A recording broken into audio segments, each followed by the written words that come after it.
Hola, ¿qué tal amigos? Estamos en esta parte que es la de la página 245 de la guía de IELTS 2022. Vámonos ya directo aquí a ver el video.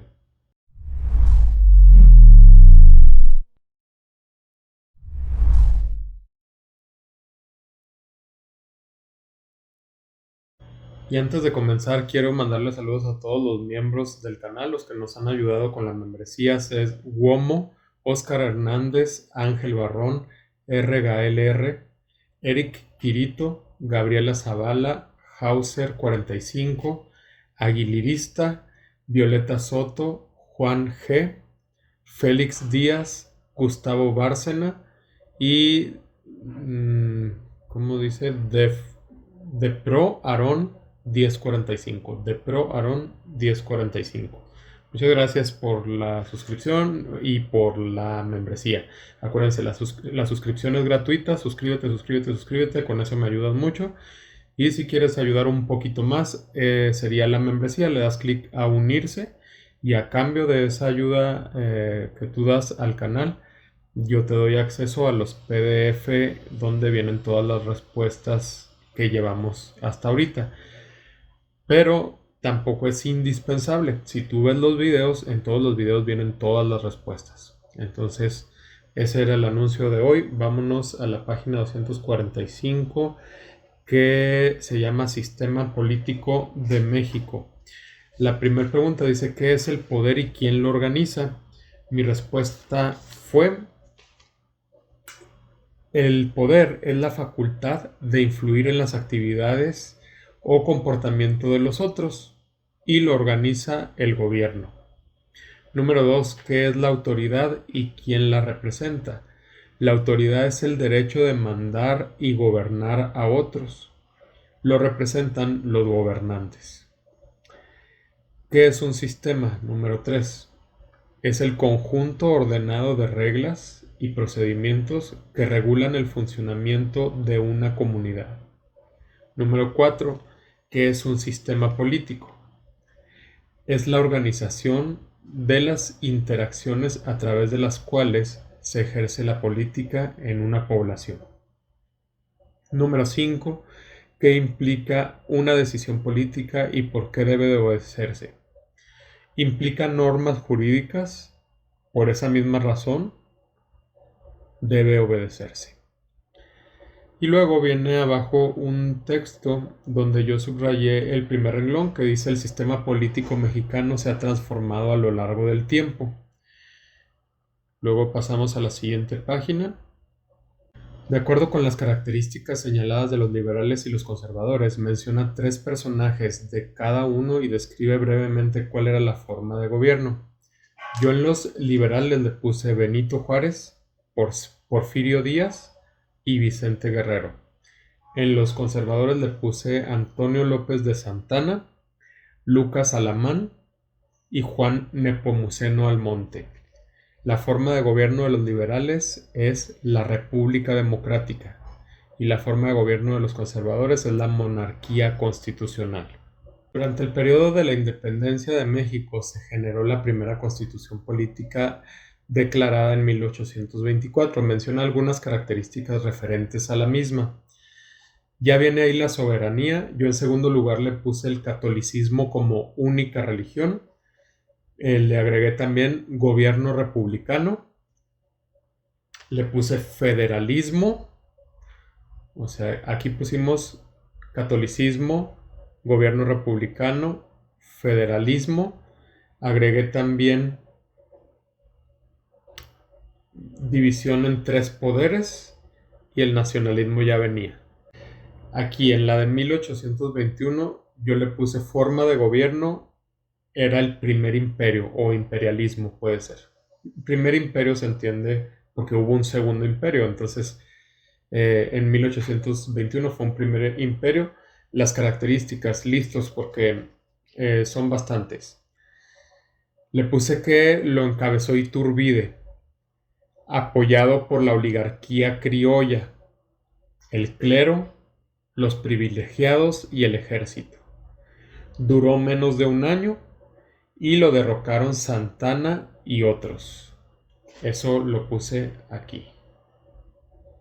y aquí le puse Primer Imperio.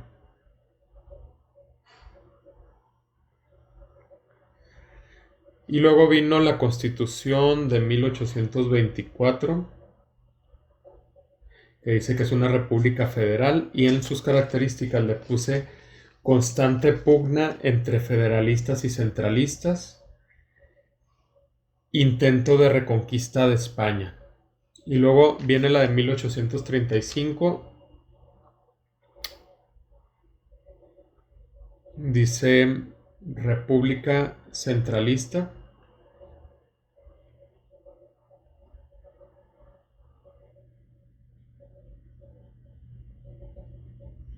Y en las características le puse dividía al país en departamentos. A los gobernantes los nombraba el presidente. Y luego viene de 1864 a 1867, que fue el Segundo Imperio. Y le puse que lo encabezó Maximiliano. A Maximiliano lo nombró Napoleón. Y los liberales mexicanos lo destituyeron y lo fusilaron. Y luego aquí es de 1867 a 1876. Es la restauración de la República. En características le puse que lo encabeza Benito Juárez, que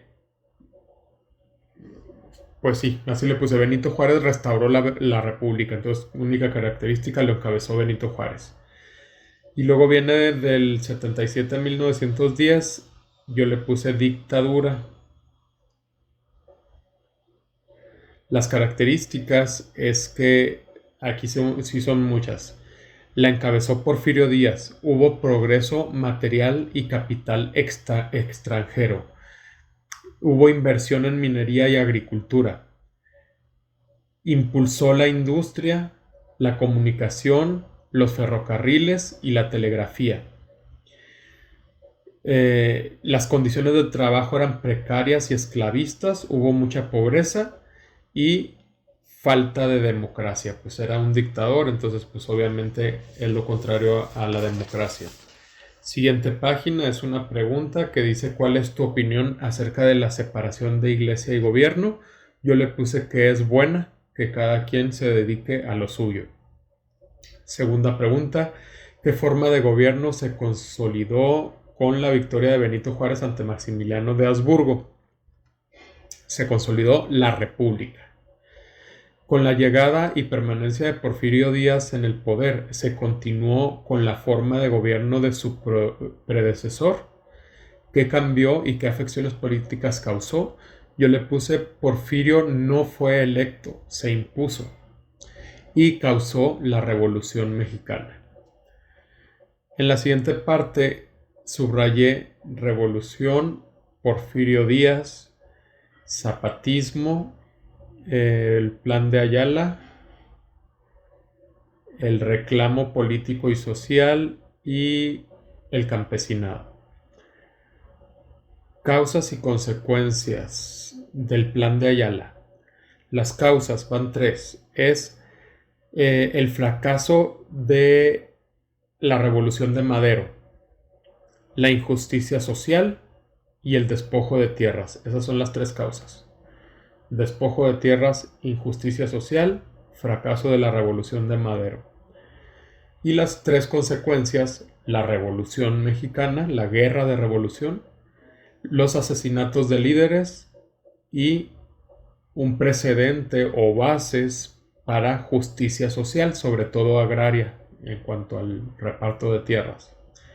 ¿Qué otros grupos sociales participaron en la Revolución Mexicana? Yo le puse obreros, indígenas, trabajadores principalmente. ¿Cuáles fueron las demandas más significativas? Yo le puse democracia, justicia social, justicia laboral y justicia agraria. En el párrafo de abajo subrayé Constitución, 1917, desarrollo de instituciones y desarrollo democrático. ¿En qué consiste el presidencialismo y cómo se consolida en México contemporáneo? Yo le puse, es el sistema político en el que existe división de poderes. El ejecutivo lo ostenta un presidente, cumple un periodo y es electo democráticamente. Se consolida em, legislándose, legislándose. Y luego vienen presidentes de los tiempos más recientes y características a relacionarlas con ellos. En el primero, que dice fomento a la inversión extranjera y el proceso de privatización en empresas paraestatales, yo le puse Carlos Salinas de Gortari. Gestión de represión en la que se ejecutó la matanza de Tlatelolco, yo le puse Gustavo Díaz Ordaz. Reforma del artículo 34 para incluir el derecho de las mujeres a votar, yo le puse Adolfo Ruiz Cortines. Aumento de exportaciones por contexto internacional, yo le puse Miguel Alemán Valdés. Mexicana al cambio del Partido de la Revolución Mexicana al Partido Revolucionario Institucional, yo le puse Manuel Ávila Camacho. Establecimiento de los libros de texto gratuitos con la creación de la CONALITEC. Le puse el inciso D, que es Adolfo López Mateos. Implementación de medidas para la producción petrolera, yo le puse José López Portillo. Implementación del modelo económico de desarrollo compartido, yo le puse Luis Echeverría Álvarez. Y por último, implementación del modelo económico neoliberal, le puse a Miguel de la Madrid Hurtado. El desarrollo estabilizador fue el periodo en que la economía mexicana se vio caracterizada por un alto crecimiento de la producción, bajas tasas de inflación y estabilidad en el tipo de cambio. Describe brevemente de qué trató ese periodo. Yo le puse, fue de 1940 a 1970. Busca librar topes como la inflación. Se logró un crecimiento sostenido que llamaron el milagro mexicano. ¿Cómo afectó la crisis económica de 1994 a México, en la cual se devaluó el peso mexicano durante los primeros días de la presidencia de Ernesto Zedillo? Mi respuesta. Número 1, el peso perdió 3 ceros. O sea, ahora un peso, de los que tienes un peso, antes tenían 3 ceros, eran 1000 pesos. Entonces perdió 3 ceros. Segundo, las familias perdieron casas y automóviles. Tercero, los empresarios o muchos empresarios cerraron y hasta algunos huyeron. Vamos otra vez a relacionar columnas. Al primero, yo, lo pongo D, A, C, B. Entonces, la sustitución de importaciones es la transformación de materias primas nacionales y reemplazo con producción interna de los productos de importación. El neoliberalismo es el freno de la intervención del Estado en la economía, límite del gasto social y ruptura de las barreras proteccionistas. El desarrollo estabilizador es la intervención del Estado en la economía nacional, aceleración del crecimiento industrial, control de la inflación, aumento salarial y de desarrollo social. Y el desarrollo compartido es la creación de empresas paraestatales, la disminución de exportaciones y el aumento de impuestos. Acuérdate que todas estas partes que son textos hay que leerlos, subrayarlos, entenderlos, repasarlos. Vamos a la parte de evaluación. Dice, ¿quién fue el primer presidente de Estados Unidos? Ese, cuando lo tenemos que saber de memoria, Guadalupe Victoria. Las leyes de reforma son importantes en la historia de México porque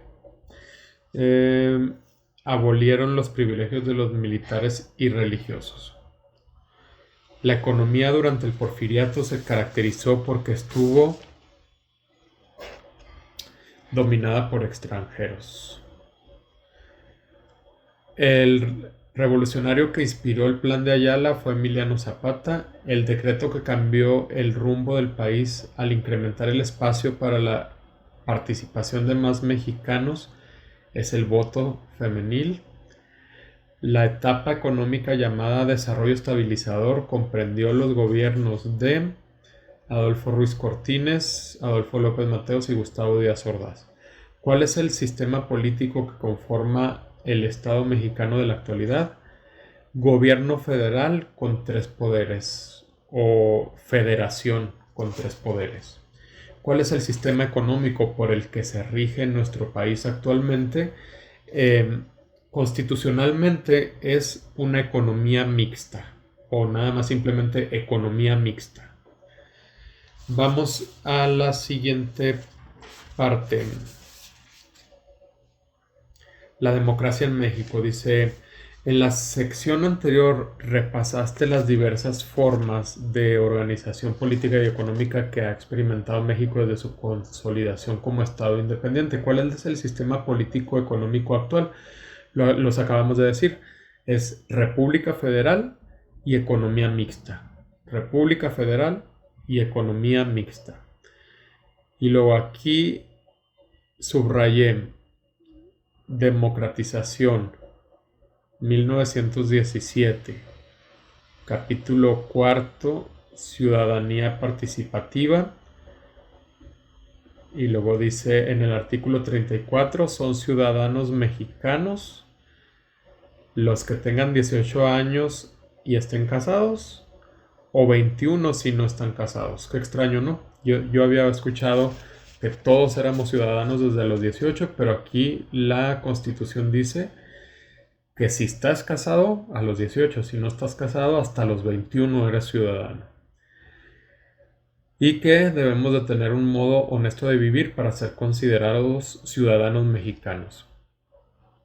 Y luego el artículo 35 dice que el ciudadano puede votar en las elecciones, puede ser votado o nombrado para un cargo público, asociarse para ideas políticas, tomar las armas en el ejército o en la Guardia Nacional y ejercer toda clase de negocios de derecho de petición. El artículo 36 dice que las obligaciones son votar. O sea, votar es tanto un derecho como una obligación. Y el artículo 40, ahí no subraya nada, dice es voluntad del pueblo mexicano constituirse en una república representativa democrática federal compuesta de estados libres y soberanos. ¿Por qué se incluye el principio democrático en esta constitución? Yo le puse para garantizar que los representantes en el gobierno, valga la redundancia, representen a los gobernados, para garantizar que el gobierno represente a los gobernados. ¿Qué derechos y obligaciones en torno a la democracia otorga la Constitución? Yo le puse votar y ser votado o nombrado para cargos públicos. Dichos derechos políticos aplicaron para las mujeres en ese momento. ¿Qué opinas al respecto? En ese momento no aplicaron para las mujeres, o sea, en 1917 las mujeres no podían ni votar ni ser votadas. Al respecto, yo opino que era injusto porque las mujeres, pues, son la mitad de la población.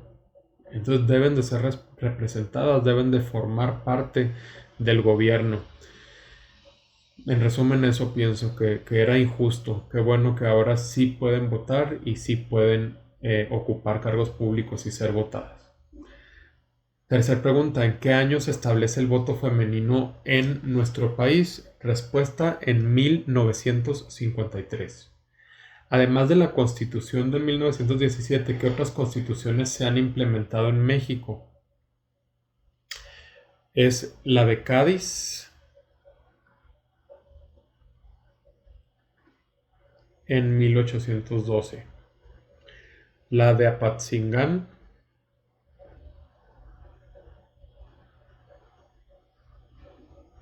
en 1814, la de 1824,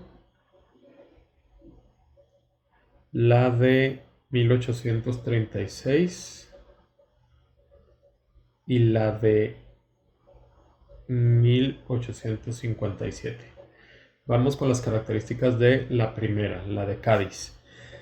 Establecía una monarquía limitada, establecía diputaciones en cada provincia y establecía igualdad política entre peninsulares y americanos, o sea, entre españoles nacidos en Europa y españoles nacidos en España. Eran iguales a partir de 1812. Vamos con la de 1814, la de Apatzingán. Establecía soberanía popular, órganos estatales y solo fue obedecida en territorio dominado por insurgentes.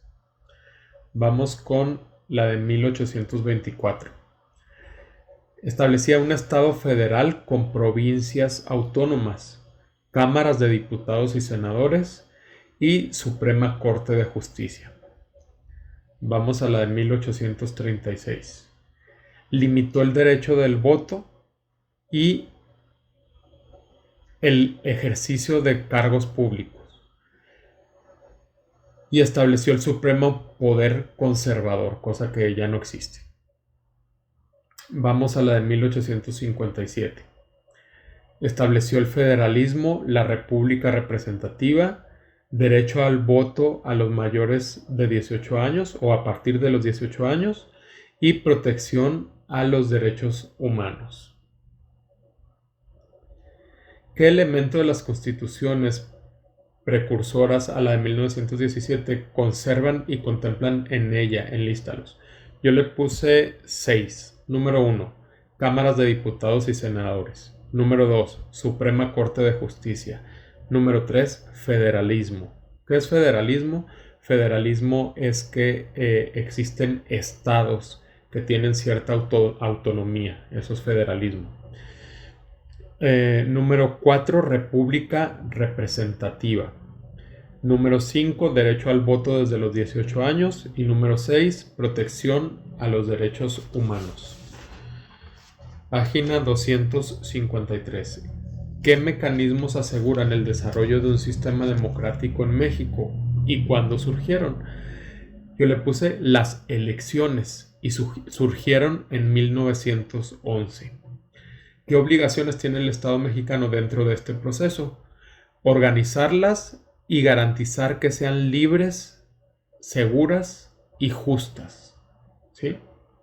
Organizarlas y garantizar que sean libres, seguras y justas. Coloca dentro del paréntesis la característica que le represente. Yo le puse 2, 1, 1, 2. Es decir, las dos del medio considero que son obligaciones del Estado y la de a mero arriba y la de a mero abajo considero que son derechos de las personas. Siguiente página. Esos conceptos que vienen ahí arriba tenemos que colocarlos aquí abajo. Yo ya te voy a leer cuáles coloqué entre principios y valores. Principios y valores puse división de poderes, soberanía popular, pluralismo, bien común y solidaridad, representación mayoritaria. Y también puse voto universal y secreto. Es que voto universal y secreto lo puse en las dos columnas porque me pareció que pertenece a las dos. Entonces finalmente puse 6 conceptos en la primera columna. Te lo repito rápido. División de poderes, soberanía popular, pluralismo, bien común y solidaridad, representación mayoritaria y voto universal y secreto. Vamos con los procedimientos. Puse toma de decisiones, voto universal y secreto, rendición de cuentas, diálogo y construcción de consensos, revocación de mandato. Y en las instituciones y organismos puse la Comisión Nacional de Derechos Humanos, el Tribunal Electoral del Poder Judicial de la Federación, los partidos políticos y el INE. 4 puse en la última columna. Siguiente página. Viene la división de poderes Y luego, aquí ahorita vemos que nos inventamos porque me acabo de dar cuenta que no la contesté. Pero ahorita la sacamos. Y dice, investiga los orígenes históricos de los siguientes conceptos y colócalos en su recuadro. Bueno, ahí sí, pues investiguen porque yo pensé que era definirlo. Nada más recuerdo que es una palabra que es de origen griego que dice demos y kratos, que es el poder en manos del pueblo, o sea que el pueblo puede elegir a sus representantes. Por lo tanto, infiero que desde la antigua Grecia ya existía este concepto de democracia, pero la evolución, pues a lo mejor ahí sí va a haber que investigarla, o podemos poner simplemente que desde la antigua Grecia existía el concepto y ha evolucionado a través de los años. Ok, vamos, esto otro sí lo tengo, lo del poder ejecutivo. El poder ejecutivo le puse en la antigüedad, los reyes, emperadores, sultanes, etcétera, tenían este y los demás poderes. Y como poder independiente surge después de la Revolución Francesa en 1789. El poder legislativo en el Imperio Romano había concilios, antecedente de los actuales parlamentos. En la República Romana se originó el Senado, y tras la Revolución Americana y Francesa se definió el poder legislativo como tal. El poder judicial. En la antigua Grecia existía el equivalente al actual tribunal judicial. Tras la Revolución Francesa se definió como poder independiente. Y última página, antes de esto, suscríbete, suscríbete, suscríbete, con eso me ayudas mucho. Gracias. ¿En qué constitución se plasma por primera vez el derecho democrático de nuestro país? En la de 1917.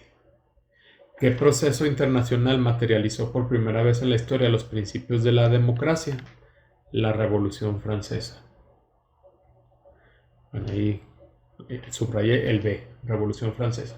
Y con eso terminamos. Espero poderles haber ayudado.